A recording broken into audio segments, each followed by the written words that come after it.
You're listening to the Options Insider Radio Network.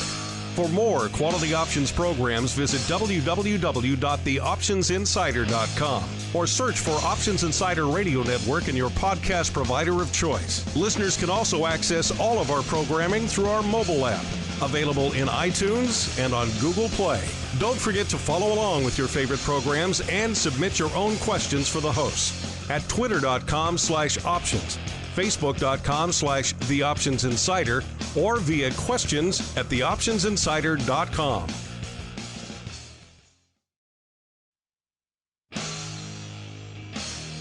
And now, it's time for the show that breaks down the options market. From unusual activity alerts to market analysis, strategy overviews, listener questions, and much more. If it involves puts and calls, then our all-star panel will break it down. It's time to hit the Option Block with your host, Mark Longo from the Options Insider Media Group, and co-hosts Uncle Mike Tussaw from RCM Asset Management, Andrew the Rock Lobster Joe Venazzi from OptionFit.com, and Mark the Greasy Meatball Sebastian from OptionFit.com. The Option Block is brought to you by Fidelity Investments. Fidelity's Option Trade Builder tool can help you confidently build an options trade in 3 simple steps. Just choose a strategy, select a contract, and then review the benefits and risks of the trade.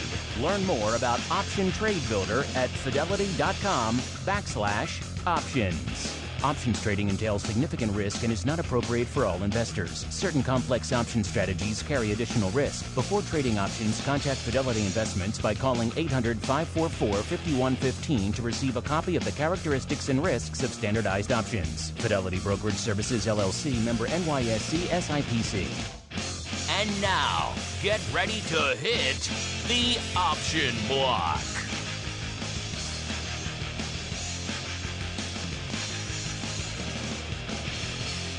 All right, everybody, that rockin' bit of tunage means it's time to rock out yet again with the Option Block, everyone's favorite bi-weekly source for all things options related. Got a little bit of unusual activity. You want that? We got that. Got a little bit of what's trading, so we got that too. You want a little bit of edumacation? You squeeze that in there as well. Some of your mail, some of your feedback, all sorts of fun stuff. Join us. It's the Option Block. It's kind of fun.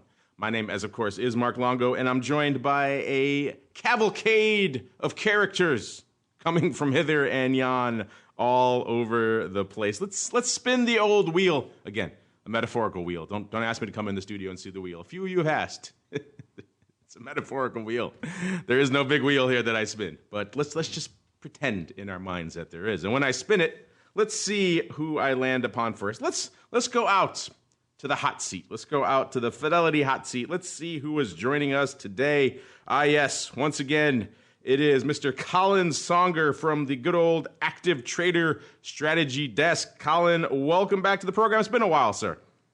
Been a while. It has been a while. Thanks for having me back on. Yeah, it's, believe it or not, been nice weather and got a chance to catch a game this weekend. So glad to be here, even though it's the hot seat. Refresh my memory. Are you part of the Jacksonville crew or Boston? Where are you headquartered again? I'm up in New Hampshire, above Boston. That's right. I knew you were somewhere in one of those. I forgot New Hampshire, but one of those 3 different areas. We get a broad spectrum of the U.S. here, holding down the Active Trader Fidelity hot seat. And let's spin that wheel again. Let's go out to a place where it's never hot, it's never cold, it's always just right, and the gyros and lemonade are always deliciously tasty. Yes, I'm talking about St. Charles, Illinois, where we are joined by Uncle Mike Tussaw. Uncle Mike, welcome back to the show. And I heard a rumor, I didn't believe it, but I heard a rumor that you were actually in the downtown vicinity last week. Can you confirm or deny that, sir? I can confirm it. I was at the Option Pit event at the SIBO. Who wouldn't want to go there? I mean, it's reason enough for me to leave St. Charles, and it was a great event. Fun was had by all. Did you talk at the event? Briefly, yeah. I did speak. We answered some questions and ate some pizza and talked about options. What's not to love about that? What is not to love, indeed? The fun thing about it is that crew is always a good. I swung by that event a few times myself. Missed you somehow. Yeah, that's always a good crew of people who enjoy the programming and have all sorts of questions about the shows and all sorts of different stuff. So I'm sure more than a few of them probably called you Uncle Mike, which is which is appropriate. That's what you should be called. And last but not least, holding down the fort, I believe from, sounds like the top of Mount Everest, wherever he is, Mount Hood maybe, somewhere very windy, we are joined by the greasy meatball himself, Mr. Mark Sebastian from OptionPit.com by way of Carmeline Capital. Mr. Meatball, welcome back to the program. How goes your mountaineering? It's great. I'm in one of the 10 towns that changed America, enjoying the scenic vistas and beautiful catalpa trees of Riverside, Illinois. And it was a great event last week. I don't know if you want to hold off, but we can get into that right now.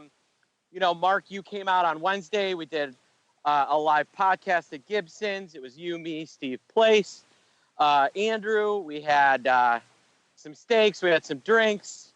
You got the world famous steak on me, and then to make matters better, then Mike was able to get to downtown Chicago because he had a client meeting and hung out with us for about an hour and a half, 2 hours. We did a Q&A session where, my students were throwing questions at me, Andrew, and Mike, and Mike gave all sorts of great, thoughtful answers. And then, we had some D'Agostino's pizza and did a real quick look at the floor. And Mike, who had not been there in 8 years, was like, wow.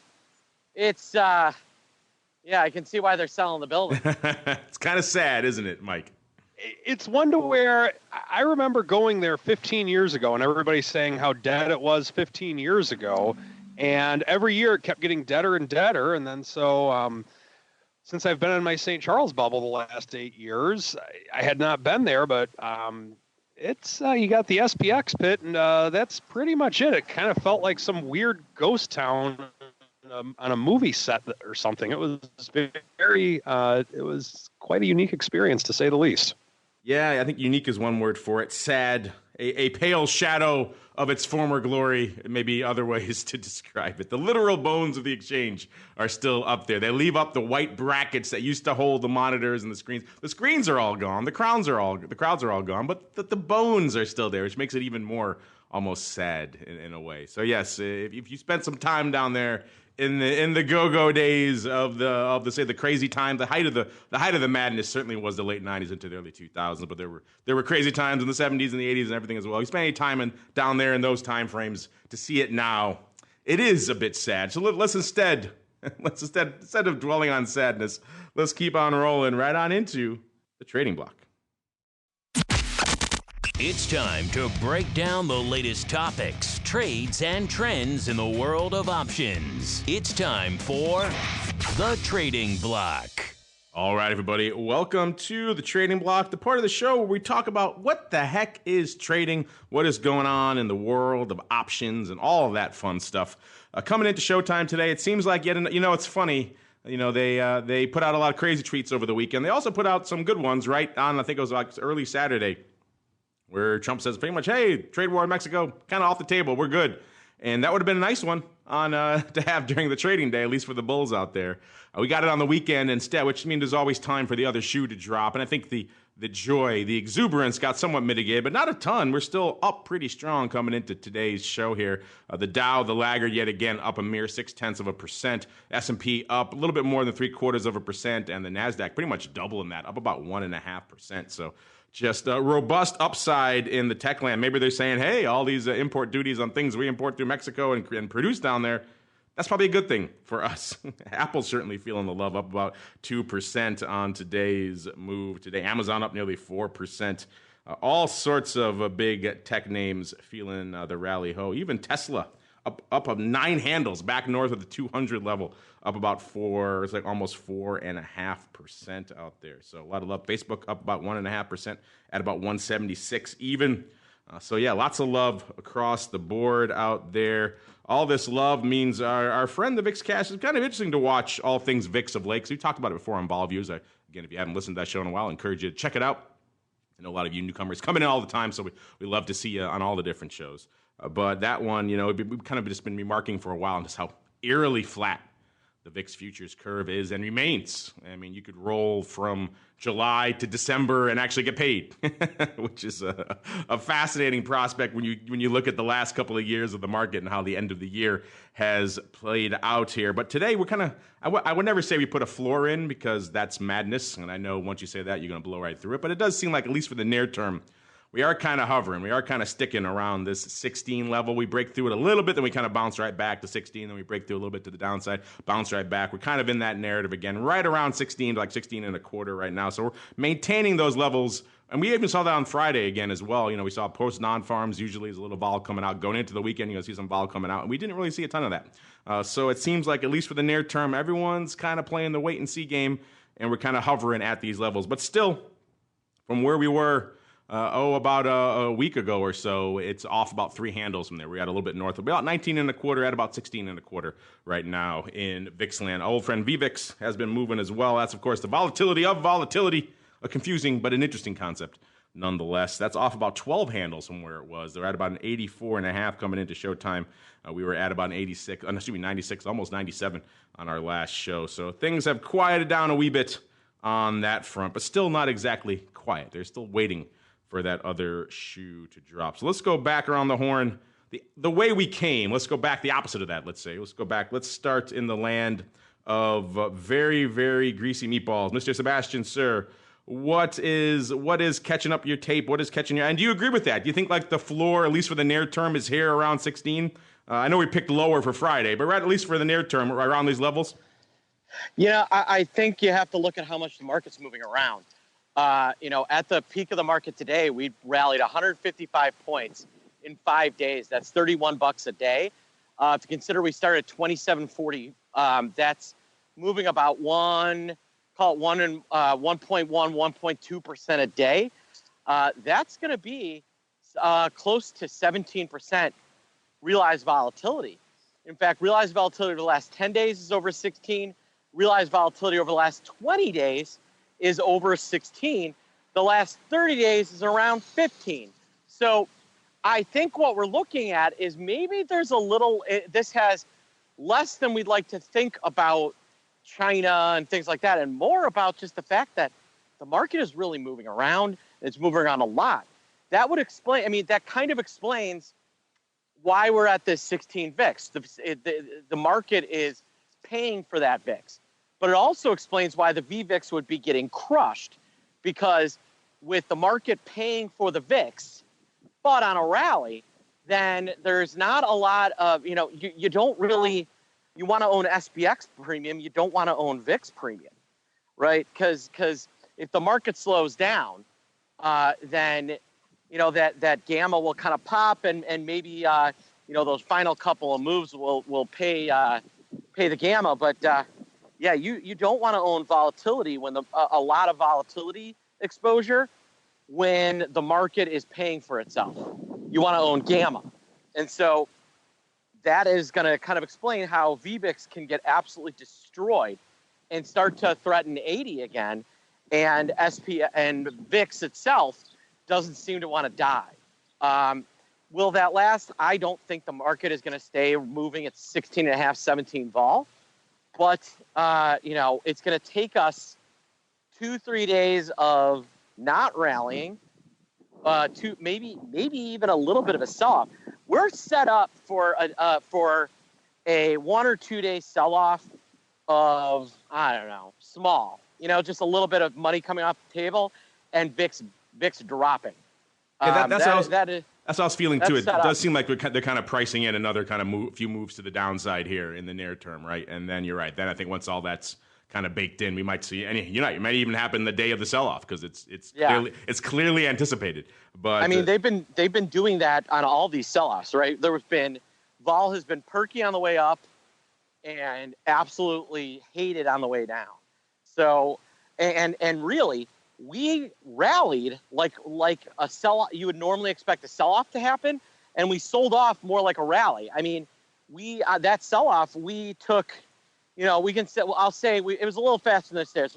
We took the escalator down and the elevator up, and that's not really what you tend to see on this type of price action. But if I would be, if you flip the S&P upside down, that would be a more normal chart that I'm used to seeing than what I'm currently looking at with it right now. Yeah, and if you're confused there, listeners, about gamma, where do you get your gamma, where do you get your vega? It's pretty much the rule of thumb is going to be time, right? So the closer you get to expiration, the more you're getting towards the gamma side of the equation. The farther out you go away from expiration, the closer you're getting to the vega side of the equation. So just a helpful rule of thumb if you're new to the show and you're confused by such terms. If you are indeed, I encourage you to check out our Options Bootcamp program. I'll walk you through all that good stuff and a lot more. All right, Uncle Mike, same question for you, sir. We're kind of in this weird kind of environment where, the meatball's right. We are paying for these levels. I don't know how sustainable they are in the long term, but for the near term, these levels around 16 seems to be kind of the norm. We are moving enough to sustain it. It's kind of this weird, kind of wacky, wild macro world we're in. What is catching your eye, sir? It is a very weird, wild macro world, to say the least. I agree with Marco. It was a great analogy, and that this is a time to where we actually did take the escalator down and the elevator up. You don't see that very often in market moves like this. A couple things that are catching my eye. Just on the somewhat level of certainty, my beloved silver is down a little bit, but that's fine. It's a smaller position as compared to the SPY position. Oh, do I smell a collar adjustment? Do I ring the collar bell, the collar alarm, collar adjustment alarm? Do we get some action there? No, I wish we could, but of course not. I had to ask. I wish we could, but we don't, unfortunately. So yeah, with silver doing what it's doing, it does seem to display some level of certainty. But with the VIX kind of contradicting that, the fact that we still do have the VIX above 16, with us being roughly 40 points away from all-time highs, does kind of make you scratch your head a little bit with where we're going with it. What's driving this market today, ultimately, I believe, is financials and technology, with XLF up well over 1% on the day. Technology is up as well. Those are the things that are definitely being a big part of where we are going today. And just true to form with this market lately, it's been very gappy.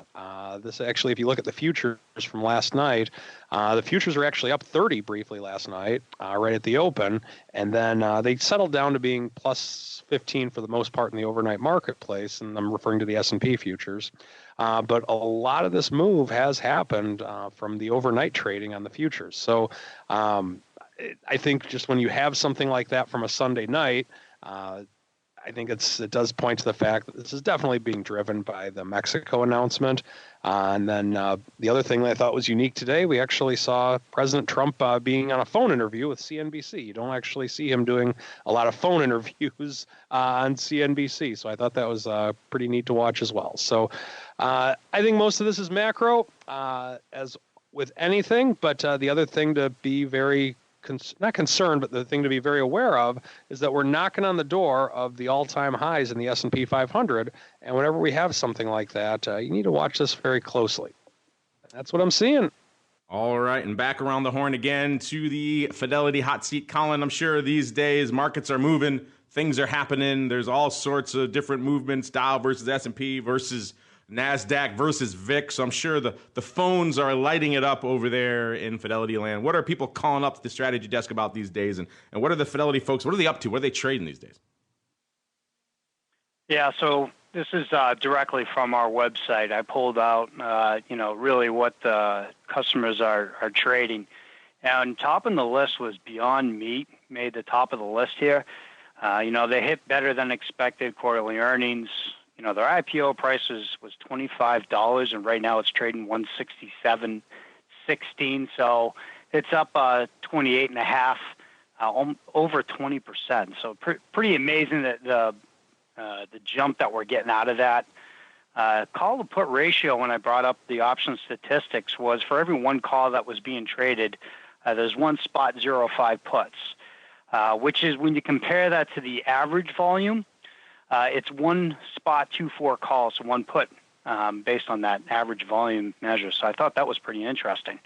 The number 2 spot was held by Salesforce, CRM, and that's based on the headline of Salesforce buying the data analytics firm Tableau Software in a $15.7 billion deal, according to Barron's.com.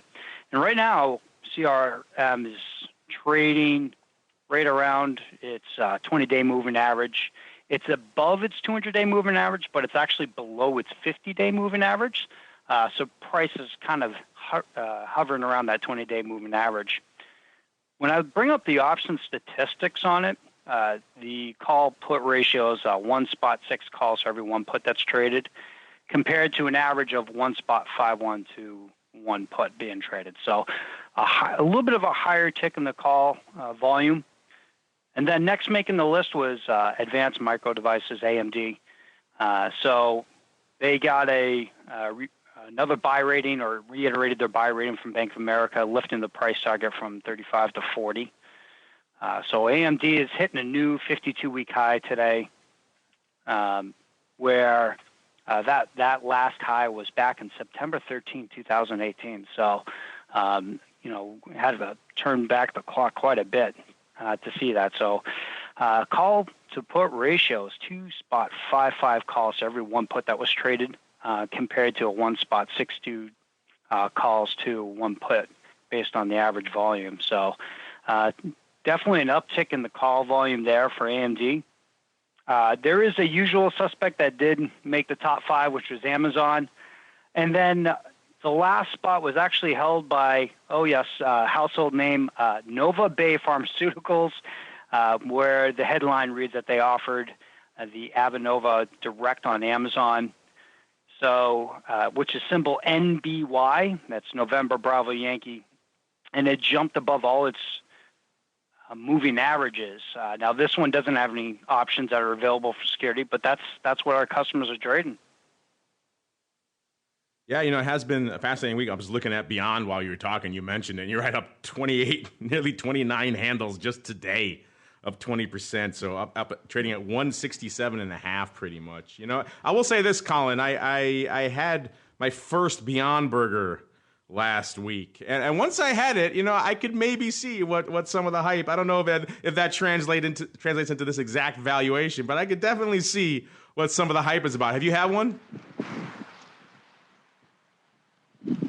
I'm sorry, man. No problem. Have you had to be? He's not, because Colin is a man of the North, and never would he substitute his delicious meatiness with fake pea protein. It is surprisingly delicious. Colin, have you had one or an Impossible Burger? No. They keep trying to pressure me, but I like my burgers. Actually, Mark, I do want to talk about an IPO from Friday. So on Wednesday afternoon, we had my wife, Lauren, of BigBlondeHair.com come in, and she was talking about the back-end analytics of kind of what her business sees. And she was saying that year over year, her business was up 40%. Last year, her Nordstrom's accounted for 25% of her sales. This year, Nordstrom is accounting for 20%, and a company called Revolve Clothing was accounting for the other 20%, and had been less than 10% the previous year. And Revolve actually IPO'd on Friday. The IPO price was 18, and she basically said on Wednesday, when this thing IPOs, I think it's going to go up, because they are really capturing market share from internet, companies in retail that had been kind of making a strong push into internet. And so Revolve opens IPOs 18, opens 25, and it's currently trading about 40. And so, I just think it was an interesting case of, where someone who's really doesn't, my wife is brilliant, but not involved in finance, right? But someone like that who was able to look, and for those of you that are new investing, this is how to invest.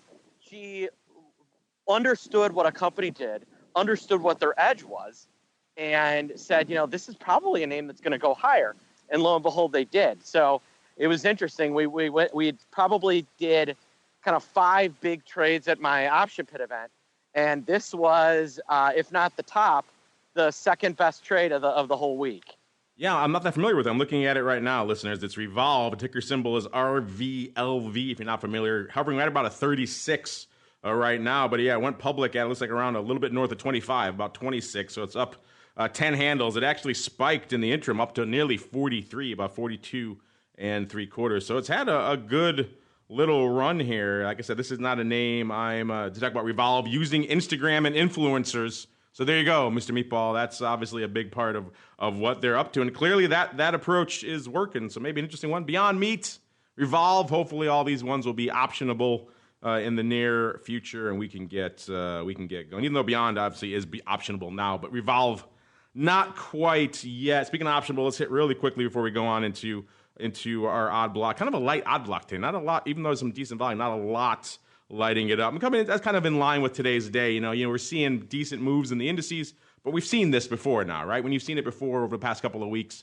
the market kind of shrugged its shoulders and says, "What else you got for me?" And we're kind of seeing that in the broad products out there. The VIX itself doing about 312,000 contracts, so a little bit shy of half of its ADV. So a decent day, but not huge. SPY about 1.35 million. The ADV is a little bit shy of 3 million. SPX at about 550,000. These are all coming into earlier before showtime, so obviously they're a little bit higher now. But 550,000 contracts. ADV about 1.2 million. The Qs right around 550 as well. The Qs and the SPX are actually almost identical. And the ADV is very similar out there as well. It's kind of eerie how close they were right around the beginning of showtime. IDOM doing about 113,000, aka the Russell. ADV about 250,000 contracts out there. And let's see, what was lighting it up from a top underlyings perspective? Let's scroll on down. And let's see, let's get a fresh one. Let's see exactly what's lighting it up right now as opposed to an hour or so ago. Here we go. All right, so let's see, 2, 4, 6. No numbers on these listeners. I have to kind of approximate in my head. It's a huge chart. Here we go. Number 10 of the top 10 would be Netflix, 120,000 contracts. Number 9, Bank of America, $1.36. Number 8, Beyond Meat, the aforementioned Beyond Meat, $1.45 on the tape. Number 7, Microsoft, 168,000 contracts. Number 6, good old Amazon, $1.71 on the tape.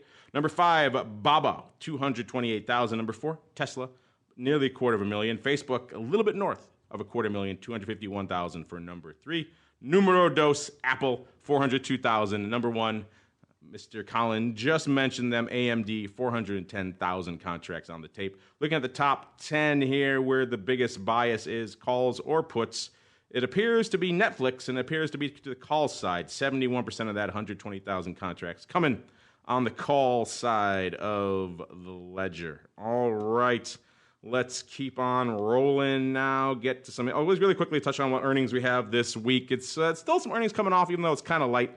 Tuesday, Dave & Buster's. So for those of you who are into the adult beverage and/or arcade scene, and maybe you're not down with Chuck E. Cheese, there you go, Dave & Buster's, place for you. Wednesday, we have Lululemon.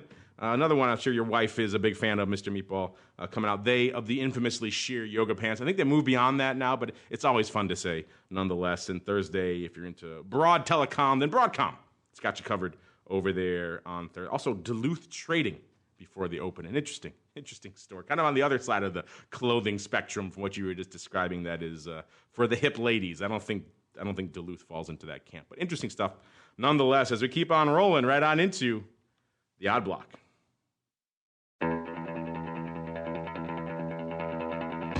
It's time to break down the most interesting, unusual, and downright questionable options activity that's been identified by theoptionsinsider.com. It's time for the Odd Block.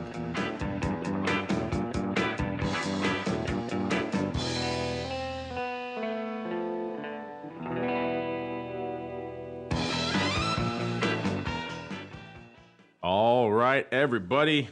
Welcome to the Odd Block, the portion of the show where we get weird, we get wild. Sometimes we go deep into the less heralded names of the options market. We're going to do that today. We're going to kick things off. Kind of a weirdly quiet day out there, given the fact we're seeing a decent moves in the indices, but again, not a ton. And we're seeing kind of somewhat small, crazy, not really that crazy trades out here in the odd block. We'll see what our Eye of Sauron has delivered for us. I love these little fun live odd blocks because you never know what we're going to get. We're going to see it all, learn it all, discover it all together, listeners. Let's begin our journey, shall we, with everyone's favorite, QuinStreet Inc. Ticker symbol QuinST, QNST. This is a marketing company based in Foster City, California. They do a lot of, looks like SEO strategies. So all that kind of black hat, white hat voodoo on the internet. There you go. QuinStreet. Blame them for it. A year ago, they're trading about 16.5 right now. A year ago, they were trading about a little bit shy of 14, about 13.75 or so. And they kind of rallied. They had a lot of peaks and troughs over that time, up to 16, down to 14, down to 13 again, up to 17, almost 18, then back down to 13 again, then back all the way up to 19, just about 20. 2002 is their high for the year. And then kind of fell off a cliff. That was in February. And they fell off a cliff in February again, back from 20 down to about 13 and change. It's like in the span of like a week. So obviously a rough earnings cycle for them out there in February, and then they dropped down. The low of the year is about 12 and change, which also looks like they threatened it a couple of times. That was in June of last year and then February of this year. So they've had a range from about 12 to about 20 over the past year. Right now about 16.5, so right to the middle / upper portion of that range. Let's see. I'm going to guess all that move. I'm going to guess probably some calls lighting it up. Yes, that doesn't appear to be the case. It was the SEP 15 call, so a little bit longer term, not in the weeklies or anything like that, going up 2,622 times. You know, it's a somewhat quiet day when that's one of the largest blocks of anything in terms of weird, unusual trades that's going up all day. Then you know it's kind of a quiet day. 2,622 of these bad boys. They were, as you might expect, a little wide, given this a less liquid name. They were 225 at 255 coming out. This trade went up for 230, so right off the bid, a nickel off the bid. Opening over there on the SIBO, so looks like has the flavor of a bit of an upside overwrite. The earnings are on the 6th, so this does have an earnings cycle in it, 6th of August. So a little bit of earnings juice baked in to these SEP contracts here as well. Mr. Meatball, looks like a pretty straightforward upside overwrite here. Let's see, SEP 15s for 230, so these are pretty much in the money calls now. An interesting choice, but not a crazy one. So a little bit longer term out to September, a little bit of an upside overwrite, and choosing an in-the-money contract to do so, sir. What are your thoughts and feelings on that one? Maybe it could be somebody wants out, which can happen sometimes. Could be someone is, just trying to figure out where they can get the most yield. There's a lot of reasons to do a trade like this. The September timeframe is a little odd, but no, it makes sense to me. I don't think it's a terrible. I do not think this is a terrible trade given the price action of this name. No, we have seen some cover call overwrites in the money fashion before. I know some people out there who are big fans of that approach. They like that you get a little bit of extra juice from delving a little bit into the put wing there. The SEP time frame is what kind of throws it off for me a little bit, because if you're trying to get out of the stock, you probably would get a little bit closer to the fire. But it's not the craziest, it's not the weirdest. An interesting one. I'm gonna probably lean maybe I think that way as well. They're probably trying to get out, but it has the flavor of a decent little overwrite there as well. If they got some stock and they don't mind dumping it at around 1730, which given this chart, I can't really blame them. That's the case. And if it drops, obviously they got themselves protected. Not quite all the way down to where the 52-week low is, but pretty darn close, about $1 away from it. So, again, not the worst trade we've seen. Again, not a lot lighting it up today, so let's see what we can pick. Let's find some other. Let's go obscure. Let's do it. Let's just keep the obscure roundup going. If you said to yourself, when I think obscure, I think of Coupa. Well, then we got you covered here. Coupa Software Inc. This is COUPA, spelled kind of like a coupon, but with an A at the end. The ticker symbol COUP, appropriately enough, COUP. Good day today. This thing is trading right about 125 even, up nearly $4, 385, up about a little over 3%. If you wonder what this is a global technology platform for business spend management. I love these descriptions that tell you nothing about the company. That's written in corporate speak. If you wonder, they're headquartered in San Mateo, which that sounds about right for the name of a company like this. All right, so this company that tells you nothing about what they do. Let's see what they're trading here. A year ago, they were pretty much half, a mere shadow of what they are right now. They're trading about $60, and they've kind of been on a nice long upswing. They got up to 80 roughly back in October last year. Then the sell-off kind of clipped their wings, drove them back down to 60. They're kind of bounced around that 60 range for a while until February. And they started rallying here up to 70 and 75. They got up to 90, 92, 93. And they were bouncing around that 93, low 90s level for a while until looks like about April, late April is when they broke through the 100 into the triple-digit level. And they've kind of been marching up towards 125 ever since. A few spikes here in May up to 113, and then they kind of spiked again recently, right up to 125 where they are right now. So things clearly going well in the realm of Coupa Software. Let's see what we got for this one. Oh, we got some puts. Lighten it up the tape today, which, again, you get a nice little pop. Some puts wouldn't be the worst thing to have in your back pocket, particularly if you're holding some stock. The June 115s were in action today. Oh, not perhaps what I expected. These were 70 cents at 80, so fairly tight for a relatively illiquid name. Going up about 2,200 times on the bid. 70 cents there, about 2,200 times. This is opening also on the SIBO. A lot of SIBO prints going up today on the odd block.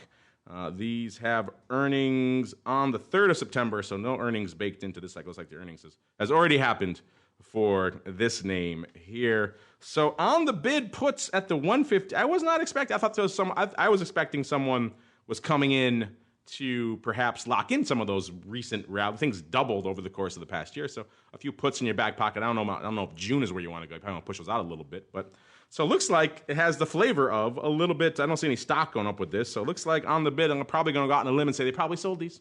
Go figure. And looks like they did it about 2,200 times. So, Mr. Meatball, interesting stuff. This stop has rallied hard, more than doubled over the course of the past year. 52-week low, actually $52 in that interim. Looks like they hit that right around Christmas Eve, like everything else. So $52 was the low. Now they're trading 125. So it's been on quite the tier to the upside here. And yet someone looks like drawn a pretty aggressive line in the sand at the 115 level. What's your spidey sense telling you about this one, sir? Whoa. Well, when Coupa and his software are up to misbehaving, they've gone to 125. Mushroom Land needs saving. They sell cash secured puts. Were you working on that the entire time I was talking about this? I was working on that. Yeah, it's a throwback to the old Super Mario Brothers. I had a feeling. Yeah. I had a feeling you were cranking away at something over there. King Coupa. I'm wondering if they call the CEO the King Coupa. This would be my question. There would be worse names for him, definitely. And do they call their employees Coupa Troopers? Why wouldn't you? Why wouldn't you take all the? If you're going to call your company Coupa, then you got to be a Coupa Trooper. Well, otherwise, what's the point? Yeah, exactly. And I'm a little disappointed I don't see a turtle shell in there. When you get to the lunchroom, you have to bounce on your coworkers' heads all the way there. Yeah, you're definitely not eating mushrooms. Let's put it that way. No, they can't handle it. You get too big, you break through the ceiling. Uh-huh. And the puts are cool too. Yeah, but yes, they were sold. Yes, cat scared puts. We could detour into Super Mario Brothers all day long. Quick flash poll: Mario or Luigi? Who you like? Oh, Mario all day, every day. I always like Luigi. In the old Super Mario game, and they you fight each other. The original one. Oh yeah. I'd always pick Luigi because I fight my brother in it. He'd always be Mario. Well, I was a big fan of Captain Lou Albino, who played, in the show, of course. Who played Luigi Mario on the show. If you liked WWF back in the day, or even Cyndi Lauper, then you had to love Captain Lou. Those are kind of his two claims to fame. I don't know what else he did outside of that. But we could segue and digress into all sorts of weird 80s stuff. Let's wrap up here. This name a little bit less obscure. This is Shutterfly. Ticker symbol SFLY. You know them. They're the online photo firm. Let's see what's going on. Today they're trading, good day for them as well. Up about $3.50, trading about 52.5, so up 7% today. A good run for them. But looking at this chart, it's kind of the opposite of a good run. It's kind of looks like they've been clipped pretty aggressively. A year ago, they were trading pretty much double where they are right now. They're trading about $100, almost even, and they've kind of been on a long, slow, looks like death march all the way down here. They bottomed out at around 35 back right around Christmas Eve. So they've kind of rebounded from those lows. Then they bounced back in February to about 45 or so. And then they kind of vacillated around that 40 level for a while. And now lately they've been kind of on the upswing again into the 40s and up into the 50s today. So a good little run recently, but long term, though, over the past year, this chart looks pretty gross. Let's see if the options paper reflects that, what we got here. Bringing up the rear today, the July doubles going up for... I love these prices. A penny, a buck, and then not even a penny, a tenth of a penny. So there we go. Great prices. I don't see any splits on it. I don't know how they get these funky prices, but that's a conversation for another day. Maybe they had some stock with it, and that's how they got to play with these prices. But that price is is, I think, absurd on any level. Let's see. This market was 90 cents at $1.45. So you could drive several trucks through that one, listeners, for these calls. So they went up at $1 even. That's actually not a bad price given what this market was showing them. This is opening. Earnings are on the 6th of August, so this does not have any earnings juice in it here.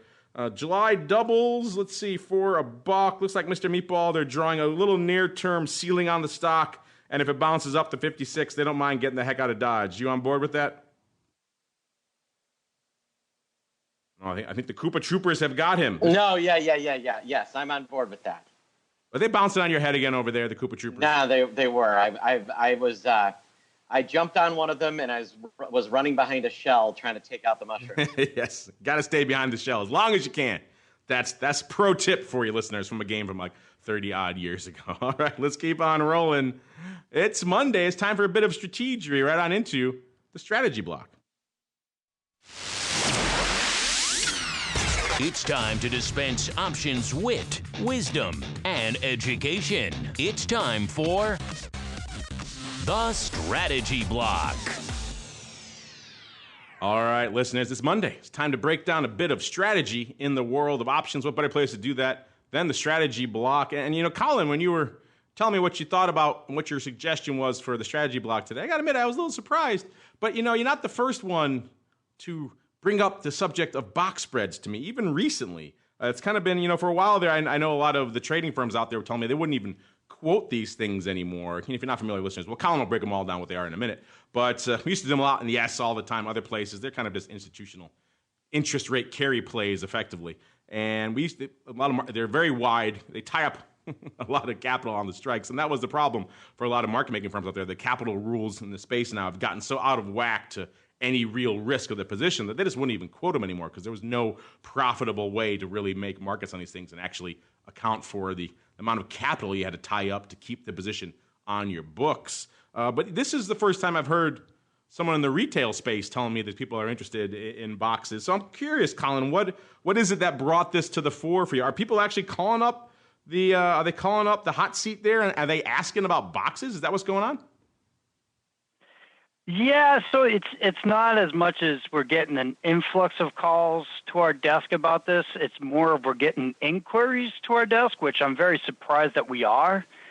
Just for the fact that you brought up, you know, a lot of this particular strategy is very little reward, obviously, for minimal risk. This might be one of the least retail-friendly strategies I know of. You know, like how many retail guys have a need or a use for a box? Exactly, and I think a lot of this, I'm wondering if there's some kind of newsletter or something, or some kind of media source that has gone over something like this. So I wonder if that's what's been brought to the attention. But we got an abnormal amount of inquiries about this strategy, and basically when selling a box spread is you're selling a call spread and selling a put spread using the same strikes. So you're bringing in a credit. Your risk is basically between those strikes, right? So in essence, what we're talking about, let me give you an example. You sell an 80 strike call. You go out, you buy a 100 strike call. You sell a 100 strike put, and then you buy the 80 strike put basically on the same expiration. And the idea is to bring in a credit for more than the difference of the strike. So in this example, the difference of the strikes is 20 points. The credit you should be taking in is more than 20. Hence the idea being that you got your maximum theoretical loss being 20 points, but you brought in more than the 20 points, giving you that minimal amount that you're bringing in or making on the trade. The issue with that is that a lot of people do get this idea that it's riskless. And this tends to happen quite a bit, where they think, oh, that just means I have no risk on the trade.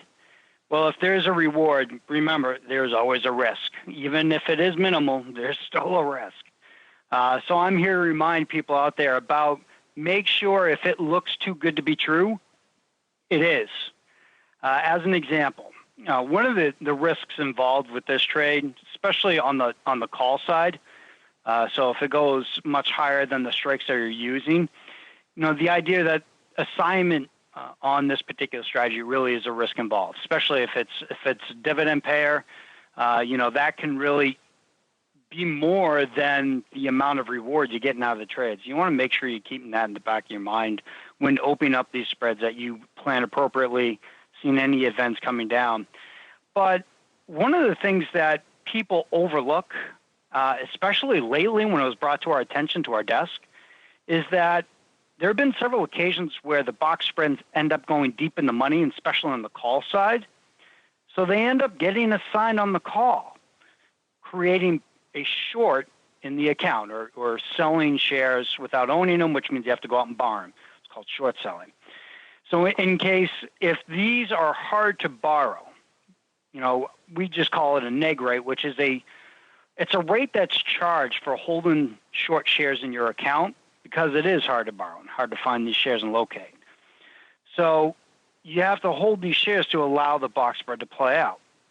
Problem is that if your account can't support it, we have to go out and close out the firm or whoever's holding it might have to close out the whole spread. That way you're not holding yourself to additional risk. And if it's deep in the money, that spread between the bid and ask get wide. So now you end up losing money on the supposed riskless strategy. So in essence, you're closing out, you end up losing money on the trade, and that could be more than you expect, unfortunately.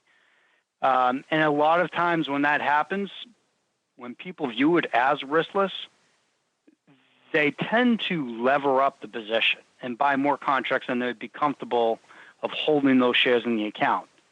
That caused additional pressure on there to over-leverage the account, creating some kind of action on there. So my goal here today is just to educate you, though, even though it is perceived as riskless, make sure that you at least know where the risk is involved, because there's no such thing as a free ride. If there is reward, I can just about close to guarantee there's some kind of risk involved. That's just the way that it goes. Yeah, that's one of those strategies. You're right. I'm still kind of puzzled as to why retail is calling up. I wouldn't mind digging into that myself and see where people are getting lured to the dark side of boxes, because there's so little gain for the retail guy, and there is some risk at the end of the day that they're probably not familiar with. It's just weird stuff. Uncle Mike, I'm trying to think in all your various blocks of strategery, I don't think you've ever discussed boxes. Do you have any use case for these? Do your clients are they calling you up saying, hey, I want boxes? Maybe everything old is new again these days. Not quite, but I do have two things to add on the box, just to kind of add to what was just said in terms of if you think whether or not there will be risk or not. A reversal is something similar to a box spread in that you can short stock, sell a put, and then buy a call at the same strike price.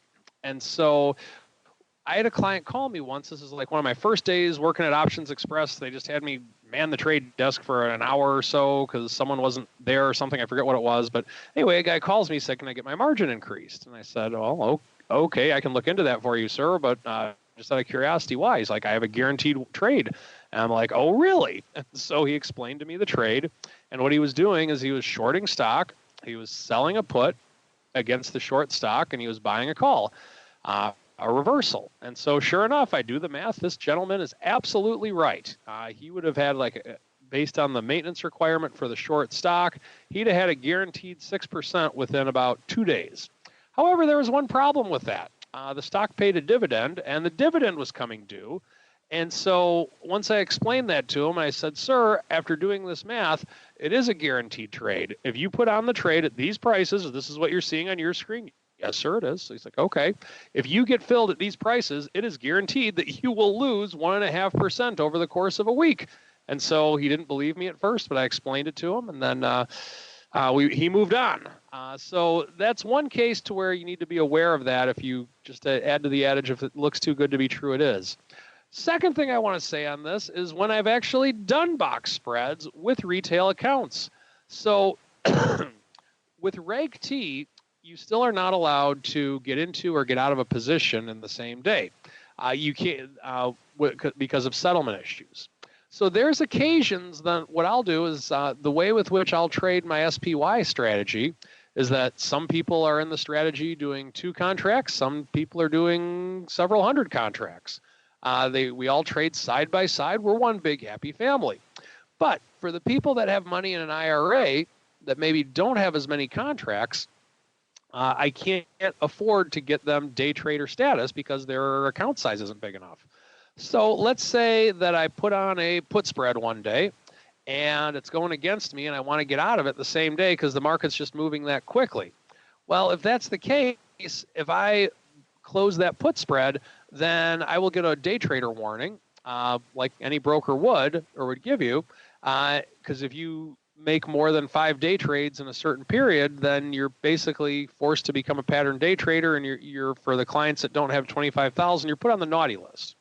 So what I would do if I'm ever in this situation, it's been a couple of years since I've had to do it, if I'm in the situation to where the trade goes against me the same day, what I will do is I will use the calls to create a box spread to make it a riskless trade at that stage, to where, of course, there's expiration risk, but I know that I'm able to end the day without getting my face ripped in. So in that one instance, I have used box spreads only as a risk management tool to overcome the day trader rules. So there actually is a case with which I've used them, and that is it. But aside from that, not a box spreader.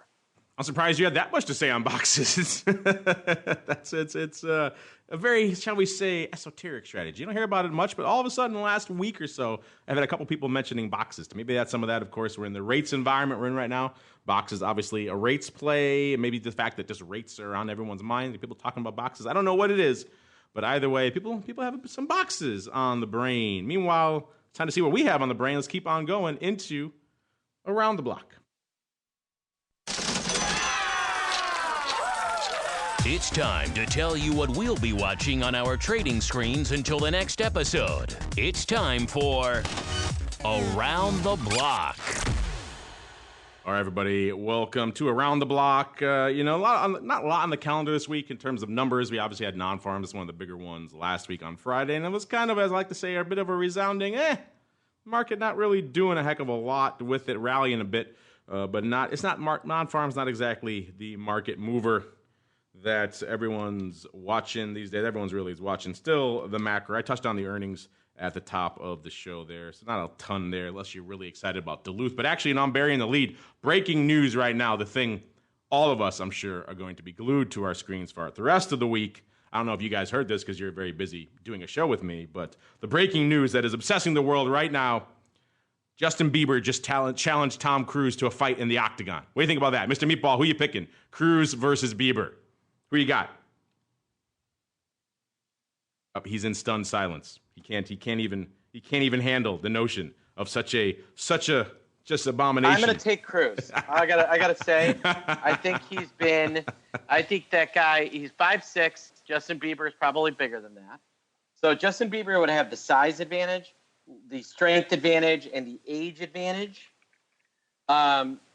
But Cruise can climb a skyscraper in Dubai, right? I mean, what can't the guy do? Well, and let's not forget, he's got Zorg or whoever the leader of yes. Justin Bieber's only 5'9". Cruise is about 5'6". So they're closer in size than you might expect. But I could see.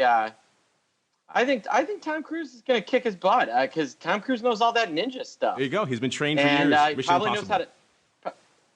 knows how to throw a punch. Justin Bieber knows how to, let his friends party at his house and annoy his neighbors. There you go. The breaking options news everyone wants to hear. Aside from your choice in the Bieber Cruise conflagration, sir, what else is catching your eye for the rest of the week?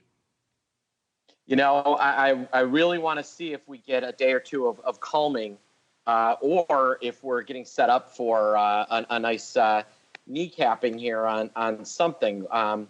Vol's pretty firm today, even though VIX futures are down a touch. But I really want to see some of this realized volatility come off. And so far, we've not seen that. No, we haven't. And that's going to be, seems like we talked about top of the show, that's going to be kind of par for the course until these things settle off, until we get a little more insight into what's going on the trade war realm. Uncle Mike, same question for you. What are you watching for the rest of this week? And more importantly, who you got in the great Bieber v. Cruz battle of 2019? You know what? If it's not going to be part of one of a sanctioned wrestling federation like the WWE, then it's just a bunch of fake garbage, if you ask me. So I'm not even going to participate in something like that unless Vince McMahon gets his hand in it. It's garbage, I think, and such things. So I think that Mark's makes a very good point. Let's be aware of a kneecapping. But the other thing that I want to mention is that we're right around the all-time highs, and that is a lot of times that's a tough nut to crack. But if we crack it, it could be a lot more upside, as with any time with all-time highs. The other thing to mention is that we are kind of by a key number in the S&P, that is 3,000. And if we make new all-time highs and then break through the 3,000 mark, things could get exciting. But until we do that, I think those are pretty big roadblocks in the way from a mental standpoint that we got to get through in the meantime. So stay tuned to your Twitter account from the president, because a lot of things could be happening. Yes, and indeed breaking fight news. That's where it all breaks, apparently, on Twitter these days. Last but not least, Colin, what are you watching the rest of this week, and who do you have in this great conflagration that we hope shall never come to pass, sir? Yeah, so, I mean, a lot of things. So we have couple, we have PPI, we have CPI coming down the line. So it's something that's just going to kind of see how that's going to be, what kind of narrative that's going to play out for. But I also want to see what comes out of this Mexico deal. I know we've been tweeting about it all weekend, but let's see what really hits the pavement with that. And interesting enough, I know everyone's been saying, I'm just going to pile on. Look, I'm watching what happens with the S&P and the VIX, how this unfolds. Very interesting to see that there has a hard time breaking through the 16 area. It just seems to stick around here, even with this such strong rally. Now, I know there's a lot of macro things happening, but I find it really interesting that it seems to be hanging out in this level. So I really think that this is going to be interesting to watch moving forward. All right, listeners, a lot of interesting things to watch. Unfortunately, that's going to do it, at least for this show. So, but before we go, actually, we'll do a quick one. We'll do a quick, really, around the horn here, because we're coming up against it here. We've been talking about Bieber too much. So let's go back around the horn really quickly. Let's start with Colin, sir. People are intrigued by all things Fidelity. They want to learn more about what you guys are doing. Maybe they'll call you up and ask you about box spreads. Where should they go? What should they do, sir? Sure. You could always take a look at our website, take a look at our options offering on fidelity.com/options, where we go over not only the tools that are available to you, but the services, as well as we run online classes to be able to further your education, whether it's dedicated to options, reading charts, all part of the service here at Fidelity. So, and even if you want to talk them over, something where you're thinking through a strategy, like the block spread, you could always give us a call at 877-907-4429. Ask to speak with the trading strategy desk, or you can even throw my name out there. You could always ask to speak to Colin Songer. Love to speak with you and get you on the right page. There you go. Call up Colin. He'll tell you why you shouldn't be trading box spreads and a whole lot more.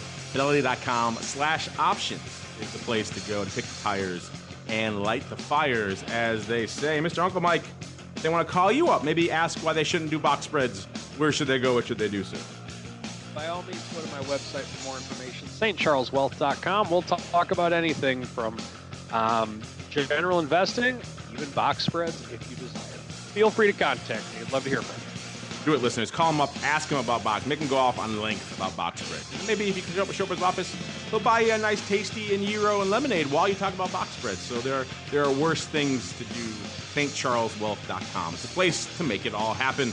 And last but not least, Mr. Meatball, they missed your big showdown, your big shindig, your big soiree, whatever the heck you want to call it, over there for Option Pit Pro Trader Summit 2019. What else you got up your sleeve for the folks who want to check out Option Pit? It's always a good day to go to check out our blog, read what we have out there, and check out our services. We're always doing webinars. We have the new Edge Hunter product that is pretty awesome. So come give us a visit and reach out to me, Mark at optionpit.com. If you have questions about option trading, I'd love to talk to you. There you go. OptionPit.com is the website. Mark at OptionPit.com is the email. If you want his questions and maybe his pro tips for Super Mario Bros., never know, hit him up. He'll regale you with them. And on behalf of the Meatball and Uncle Mike and Colin and the rest of the crew and the Fidelity Hot Seat and indeed myself, I thank all of you out there for downloading, streaming, subscribing, sending in questions, listening live, all that fun stuff. If you are listening live, go get a beverage, hit the bathroom, relax. We'll be back in exactly 27 minutes with some in-studio guests here for a little bit of the old crypto rundown, so stay tuned for that. Otherwise, we'll see you back here on Thursday for more of the Option Block.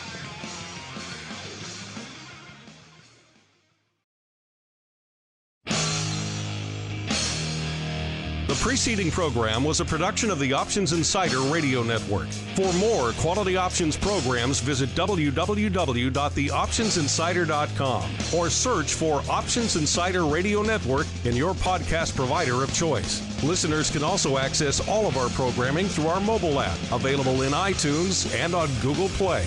Don't forget to follow along with your favorite programs and submit your own questions for the hosts at twitter.com/options, facebook.com/theoptionsinsider, or via questions at theoptionsinsider.com.